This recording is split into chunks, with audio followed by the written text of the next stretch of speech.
السلام عليكم ورحمة الله وبركاته. بسم الله والحمد لله ولا إله إلا الله والله أكبر. ازيكم حبايبي؟ عاملين ايه؟ رب تكونوا بخير. النهارده جالكم فيديو سهل وبسيط، يا رب ينول إعجابكم. بس قبل ما ندخل على الفيديو هنصلي على الرسول عليه الصلاة والسلام. ازيكم بقى يا حبايبي؟ ما تستغربوش المنظر. كنا عاملين الفيديو بتاع اللحمة بطريقة سهلة وبسيطة، وحبيت ان انا اوريكم لما تيجي بقى حبة شوربة فضلوا معاك تصفيها من البصل خالص، علشان خاطر ما تحمضش معاك.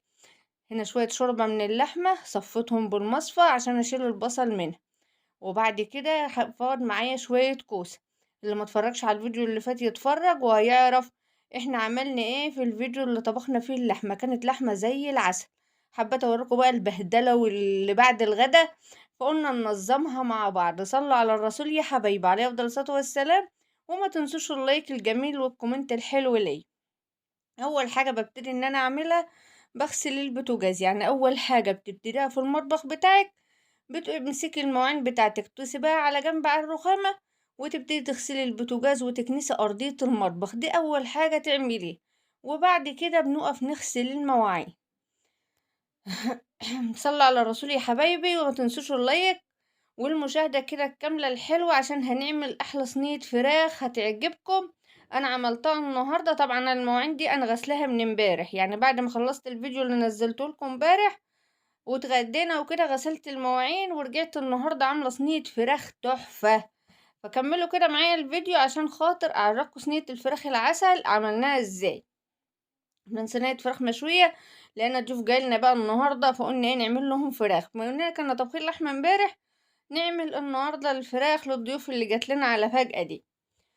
هنعمل بقى ايه؟ ننضف البوتاجاز بتاعنا. اول حاجة بتلم من كتره رزاية واقعة، اي حاجة لازم بيقع منك حاجة، وبتجيبي سلكاية عادية بتاع المطبخ، وبعد كده بتجيبي عليها فيبة اي حاجة عندك، وبتمسكي بوتاجازك. طبعا انت بتغسليه كل يوم، لازما بيبقى نضيف معاكي. يعني هو البوتاجاز طالما بيتغسل كل يوم ما بياخدش معاكي اي وقت. تمسكي تغسلي بالشكل ده، وبتغسلي غطا البوتاجاز والحيطة اللي جنب البوتاجاز، وبتمسكيها تخليها زي الفل. وبعد كده بتجيبي هدمة مبلولة وبتنشفي بيها، وترجعي بعد كده بتجيبي هدمة ناشفة وتنشفي بيها، بتبقى زي الفل. هنا السلكية بتنضف معاك اي حاجة لازقة على البوتاجاز، بس طبعا لو انت ايدك عليها على طول ما بقاش في اي حاجة لازقة ولا اي حاجة متعبة. مجرد ما تغسليه بالشكل ده هيبقى معاكي زي الفل. اهو يا حبايبي، انا كده بغسل البوتاجاز اهو. صلوا على الرسول يا حبايبي عليه افضل الصلاه والسلام. وتابع الفيديو معايا كده، واللي اول مره يشوف القناه يدخل كده يشاهد كده القناه، عليها حاجات جميله هتعجبكم. واشترك معايا على القناه عشان كل فيديو انزله كده يوصل لكم. في افكار حلوه على القناه وجميله، وفي معلومات يعني تقدري تستفادي منها ولو بمعلومه واحده. اهو هجيب انا بقى هدمه كده مبلوله، فوطه مطبخ، وبعد كده بتعملها بفوطه مطبخ ناشفه. انا بفصل معاكم وبرجع لكم تاني اهو. اول حاجه بعملها بنشف البلاط بتاعي. طبعا انت بتعملي كده كل يوم علشان خاطر ما يبقاش في عندك زيوت متراكمه جنب البوتاجاز على غطا البوتاجاز. يعني نضفي كده يوميا، تيجي تبص تلاقي مطبخك على طول حلو ونضيف وياك. انما لو سبتيه يوم على يوم صدقيني بيبقى وحش قوي، وما بتقدرش تسيطري بقى على الدهون، ومحتاجة منظفات وشغلان. انما لو عملتي كده باستمرار هتبقي انت مرتاحة. بيجي عليكي ساعات لو ما انتش قادرة وما قدرتيش تعمليه بتحسي ان هو نضيف ومرتاح. كده بوتاجازنا خلص وبقى زي العسل اهو. ببرق قشطة. تعالوا بقى ايه، نخش على اللي قدامكم ده. هنغسل بقى اول حاجة هنبتدي بيها هي الكوبايات، معالق، ازايز. ده كله احنا متكلمين في فيديو قبل كده على المعلومات الحلوة دي. وسلكيتك كده نضيفها وزي الفل. حبة فيبة بقى او بريل زي ما بتقولوا عليه، او صابون سايل، شوفوا انتوا بتقولوا عليه اي حاجة. وتمسكي بقى كوباياتك دي تخليها فلة فلة كده، والاطباق بتاعتك والمعالق. وبعد كده هنغسل الحلل بطريقة سهلة وبسيطة، وهقول لكم انا بغسل الحلل بتاعتي ازاي. وفي نفس الوقت هتشوفوها، انتوا شفتوا الصورة في اول الفيديو تحفة. وتحطي كده فوطة في المطبخ وتنشفي عليها حللك بتصبح تبرق معاكي. يعني ما شاء الله النهاردة انا دخلت المطبخ فل على الصبح كده حاجة كده وزي الفل. يشجعك بقى ان انت تقفي تخلصي كل حاجة. اهم حاجة مطبخنا يبات نضيف. يعني حبايبي اتعودوا كده، لا تنضفي مطبخك وتباتي نضيفة وحلوة وزي العسل وتقومي كل حاجة متروقة. انتوا عارفين ان يوم الشتاء قصير، لا اما تقومي بدري من الفجر علشان خاطر تسيطري على اليوم، لا اما لو اتأخرت مثلا الساعة 9 10 عايزة يبقى مطبخك فل. يعني لا كده لا كده. لو انت قمت بدري لو بيت معاكي حاجة هتنهاري تعمليها، ما قمتش بدري وبات معاكي حاجة صدقيني اليوم ضاع منك وطار منك. يعني انت بتمشي عيالك للمدرسة وما عدتش بتنامي واليوم بيجري بيجري. يعني ما شاء الله، يعني تلاقي الظهر ده الساعة 11 ونص، ما فيش اي وقت. فلازم نفضل احنا ايه مسيطرين على الموضوع كده. لا تنامي بقى وتخلصي مطبخك لان بات معاكي حاجة تقومي من الفجر لمطبخك. فانا بقى ايه برجح ان انا بيت مطبخي نضيف ما فيش اي حاجة، بحيث ان اتأخرت شوية اقوم احس انني مرتاحة. يعني مطبخي نضيف، يا رب تفطري وتشغلي الغسالة زي ما وريتك قبل كده، وبتبتدي تشوفي طبيخك هو يا دوب كده، وتلاقي الاولاد جم من المدرسة. ساعات بيجوا والله والاكل لسه على البوتاجاز، يعني الواحد ما بنهارش هما بيجوا. يعني على الساعة 12 بتلاقوهم جايين، بتبقي لسه ايه ما عملتش، يعني يا دوب حطيت الاكل على البوتاجاز وتلاقوهم جم. اهو كده انا غسلت معاكم. شوفوا يعني كل حاجة النعم الاول بتاخديه تغسليه بالشكل ده. طول ما انتوا كده بقى بتغسلوا يعني المواعين تذكروا الله وتصلوا على الرسول عليه الصلاة والسلام ولا اله الا الله كده، يعني ايه، يعني على طول في سركم وانت بتغسلي المواعين كده، تحس ان مصلحتك خفيفة واتعملت بسرعة وما شاء الله ما خدتش معاكي اي وقت. يعني والله الواحد بيبقى ساعات حاسس ان الشيء تقيل، ماهوش غادر يقوم. كلتنا كده، مجرد ما انت حتى تعملي الغدا وتتغدي بتلاقيك هبطتي وما انتش قادرة تقومي تكملي بقى. الله المستعان، ساعة ما بتقومي وتتجهي للمطبخ بسم الله ما شاء الله يعني كده وتسمي، ربنا بعينك ربنا بعينك يعني، ويخليكي تعملي كل حاجة من غير ما تحسي. يعني كلات الستات البيوت كده، ما هوش يعني انا وغيري كله كده. تقولي ايه والله انا قبل ما اكل كنت خفيفة ومخلصة مصالحي، لما اكلت اللقمة ما عدتش قادرة او ما اعمل مصالح ولا عدت قادرة. بس ساعة ما بتقومي كده ان كنت هتصلي العصر هاتي تشوفي هتعملي ايه، يعني ربنا بهون عليك. وبنقوم ايه غاسلين مواعيننا ومشطبينها ومخلينها زي الفل، ونشطف الأطباق بتاعتنا وتحط في الصفايات كل حاجة بنحطها مكانها يا حبايبي. وقبل ما بتنامي بتصفي بقى صفاياتك. يعني انا هخلص الصفايات دي كل يوم لازم تصفيها، تشيلي الماء اللي فيها بتاع المعالق، بتشيلي تمسحي تحت منها، ما تسيبيش حاجة مكانها الا لما تحوش المية وتروقي الرخامة وتنشفيها وتخليها زي العسل.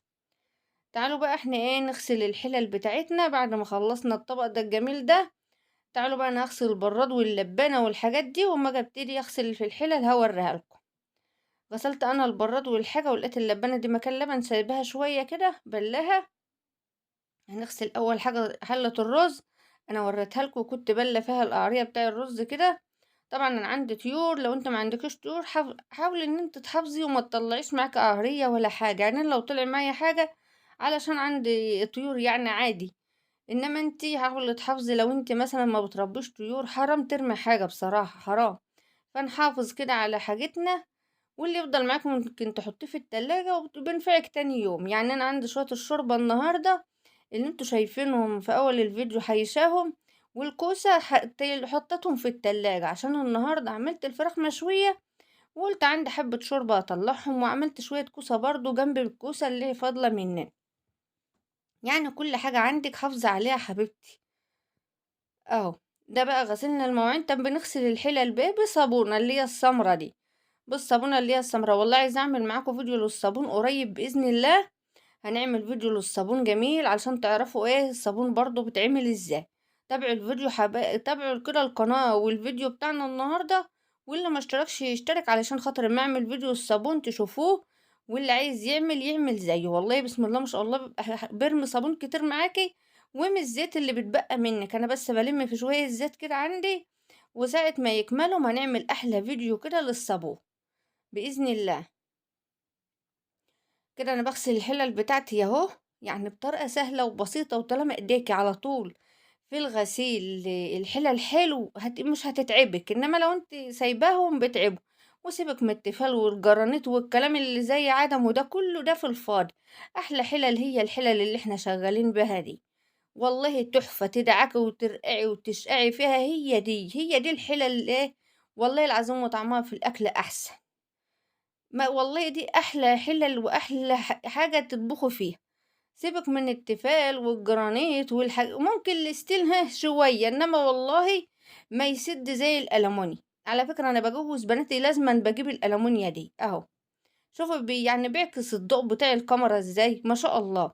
عندك بتاعة اللحمة قبل الغسيل، ما تصدموش كل حلل اللحمة بتبقى كده. رغم ان انا والله بتعمد احط اللحمة قبل ما المية تغلي علشان خاطر ما تزرقش معايا، بس هو لازم حلة اللحمة بتبقى ايه، يعني واخدة زرق شوية. هنخليها دلوقتي فلة فلة ولا يهمكم، احنا برضو قدها. هنفصل الكاميرا لما نخلص الحلة بتاع اللحمة العسل بتاعتنا دي، بقى غسلنا حلة الرز وهنغسل حلة اللحمة. هنغسل معاكم المواعين النهاردة ونزهقكم مننا، بس تابعوا الفيديو للآخر. ولو عايزين فيديوهات حبايبي من دي نعمل مع بعض على طول. لقيتكم ما كتبتوش في الكومنتات كده وقلتوا لي لا بلاش من ده، يبقى بلاش من ده. عايزاكم تكتبوا لي الكومنتات وتقولوا لي اه رأيكم. نكمل مع بعض كده يعني روتينات وفيديوهات عادي، ولا نخلينا في الطبخ بس؟ يعني بص اللي هتقولوا عليه والله هعمله. احنا كده بنشجع بعض على فكرة. انت عندك شوية مواعين وشفتوا ام سمير شوفوا بتعمل ايه، قوموا بسرعة تشجعوا وروقوا مطبخكم على بيات زي ما هي بتعمل. دي وجهة النظر بس حبايبي، بس انا عارفة ان انتوا كلكم شاطرين وبتعملوا احسن مني، بس هي تشجيعا بس لكم حبايبي ان انتم هتشوفوا ام سمير غسلت مواعينها وغسلها نضيفة وحلوة ازاي. طب احنا عايزين نغسلها كده وننضفها ونخليها زي العسل، زي الحلة بتاع اللحمة اللي بسم الله ما شاء الله رجعت جديدة، حاجة كده تحفة. شوف هتعكس بقى الإضاءة معايا ازاي اهو، ما هو ما شاء الله عسل. هي لازم تعكس الكاميرا اهو. ببعدها شوية بس هي برضو مسيطرة على الكاميرا برضو، لان الضية بتاعتها شوفوا الغطا عسل ما شاء الله، ولا اي زراء ولا اي حاجة في الدنيا، تحفة.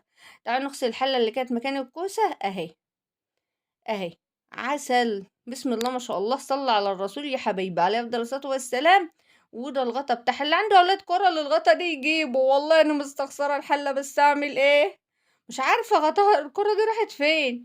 انا خلصت على فكرة كده المطبخ، كده غسلت الصفات وصفات مواعيني وغسلت الكلمن وملته على بيت بنصبح نشرب منه مية زي الفل. وده الحوض بتاعي ودي الحلل بتاعتي بسم الله ما شاء الله، تحفة تحفة تحفة ما اقولكوش. بوتاجازي ولعت كده عشان اعمل شوية شاي، انا هبط بصراحة هبط. بس نسيت اوريكم ارضية المطبخ، هوريها لكم في فيديو جديد. تعالوا بقى نخش على الفراخ. انا كده تاني يوم شلت الحلل بتاعتي مولعة عندي كده على كوسة وعلى رز، بس انا قلت كفاية النهاردة عليكم، عاملين الاكل ده امبارح. اللي عنده اولاد زرار للغطا يجيبه، صدقوني محتاجاه. مستخسرة الحلة حلوة، خسار. نشوف لا هنتصرف الجيش بيقول لك اتصرف وهنظبط. غسلت انا كده ايه طماطم وبصل وايه وفلفل. قطعي الفلفل بقى بطريقتك. انا كنت في الوقت ده عملت فطار لينا والاولاد، ما تفكرش ان انا دخلت على والله على الفراخ على طول، لا والله ده انا دخت من الصبح. قمت الصبح كده عملنا فطار، وحشت الحلل بتاعتي من على الرخامة، فطرت أولادي. النهاردة الجمعة بقى زي ما انتوا عارفين، جمعة مباركة عليكم حبايبي. وفطرت أولادي وبعد كده دخلت المطبخ بقى شطبته من وعي الفطار وروقته وحشت الحلل بتاعتي. ولعت على الرز وعلى الكوسة وغسلت ونضفت فراخ وغسلتها ونقعتها وخلتها زي الفل. وبعد كده قلت اعمل معاكم الفراخ وندمجها مع الايه، مع الحلل بتاع امبارح. قطعت انا التلات بصلات وقرنين فلفل، وهنقطع 3 طماطميات ودقة توم في الهون بتاعنا اللي احنا بندق فيه على طول. متعودين معايا دايما ان انا بدق التوم، بحبه كده بدي ريحة احسن. عندي شوية توم يا ولاد، عايزة اعملهم واخزنهم معاكم لرمضان، خايفة لا يبوظوا قبل رمضان. هنعملهم. يلا صلوا على الرسول عليه الصلاة والسلام. جهزوا معايا لموا شوية زيت يا ولاد عشان نعمل صابون، وجهزوا كده اللي عنده توم وهيفضى وخايف زي حالاتي نجهز مع بعض عشان هنعمل فيديوهات دي مع بعض بإذن الله. تعالوا بقى ايه نجيب كمون يلا نبهر فراخنا العسل بعد ما حطينا التوم. تعالوا نجيب كمون وكزبرة، وطبعا فلفل اسمر لازم، وهنحط كركم وكاري وبابريكا. هنخلي فراخنا النهاردة بصوا تتبيلة المشاوي، هي تتبيلة المشاوي النهاردة، يعني كزبرة وكمون وفلفل اسمر بابريكا كركم كاري شطة. هنحط شطة عشان الفلفل بتاعنا بارد، ونسيت اطلع برطمان هرسة الشطة من الفريزر الجامد. مش تفكروني. لا اله الا الله. اهو صلى على الرسول يا حبايبي على افضل الصلاه والسلام. حطوا اللايك، حطوا اللايك يا ولاد، ما تنسوش اللايك، والله اللايك ما هو بفلوس بس بيرفع القناه بس. هنحط مستكه وحبهان. وعايزه اجيب ورق لوري، مخلصه بقالي كام يوم وبعدين بنسى، عايزه ابعت اجيب ورق لوري، ذكروني كده نجيب ورق لوري. وطبعا ملح، وطبعا معلقتين سكر، وهنجيب كمان نص ليمونه ونعصرها. ما احنا قلنا هنتبل النهارده الفرخ بتاعتنا بتتبيله المشاوي اهو. ده بقى لقيت ايه يعني نص الليمونه حلو كده ملان ميه، فقلت كفايه نص، لو انت عندك الليمون ناشف حط ليمونه كامله، انما لو النص بتاعك حلو وابن ناس كده اعصره نص بس. يا سلام بقى لو سبت الفراخ دي في التتبيله دي ساعه ساعتين تلاتة أربعة براحتك كده، الله ساعة ما تولع عليها الله الله تشم ريحة تحفة. أنا هولع عليها وهاخدها أحطها في الفرن، والله على الريحة بتاعتها والجمال. احلى فراخ مشوية في الصينية هي دي، فراخ كده عسل، فراخ مشوية تحفة. والخضار ده بيبقى فيها ما اقولكوش. لو انت حابة تضيفي معاها بطاطس حطي، تضيفي معاها كوسة حطي، بس اوعدك بص بقى لو هتحطي كوسة او بطاطس اعملي الفراخ بتاعتك صدمة الاول، ما تحطهاش نية مع الخضار خلاص. انما مع الفلفل والطماطم تمشي عادي. شفتوا فراخنا بتزغرط زغرطه في المصفى كده، بيطلع لها مغسوله غسيل ما اقولكوش، مسبعاها يعني غسلاها غسيل بدقيق وملح وليمون دعكها لما مطلعه عين. ما تحطش خل، ما تحطش خل للطيور خالص، انصحك يعني. تعالوا بقى ايه نمسك الفراخ بتاعتنا مفتحة الصدر بتاعتها شرايح شرايح شرايح. على فكرة انا بعيني الجوانح، بصوا بقى ازاي. يعني انت عندك فراخ النهاردة استغلي، مش ضروري تخلصها كلها، هي حلوة انت وهي عينها حاجة، هتنعمل اكلات حلوة. لم كده بصي كل ما تجيبي فرخة عين الجناح، الجناحين، بعد كده هتعمل غدا من غير ما تحسي بيه. صدري كده دكنيه، بعد كده تعملي شاورما وتدعيلي. صدر عينتيه هتعملي ايه؟ زي ما كنا عاملين مكرونة نجريسكو عسل تلاقيه موجود. انا بذكركم يا بنات يا حلوين، جبت كده بصلية بشوية بهارات زي العسل كده واحطها على الوش بالكرمل بقى ساعة ما تدخلها الفرن يا خراشي، بتشم ريحتها كده واو تحفة. انا بصي ممكن كنت حشت شوية خلطة من اللي معايا وحطيتهم على الوش، بس انا لقيتها ايه، حسيت ان هي قليلة فقلت ما اعمل كمان بصلتين انا على الوش طمعني صح. لو انت بقى حشت شوية من اللي انت عملتها في الاول خلي شوية حطهم على الوش زي ما انت شايفة كده. الله على الريحة، يتاكلوا نيين والله يا ولاد، احلى فراخ مشوية في الصينية.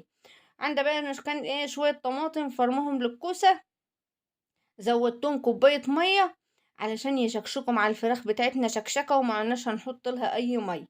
اقول لكم هتطلع من الفرن غمضوا وفتحوا بصوا الله، الريحة تحفة، فراخ مشوية في الصينية روعة.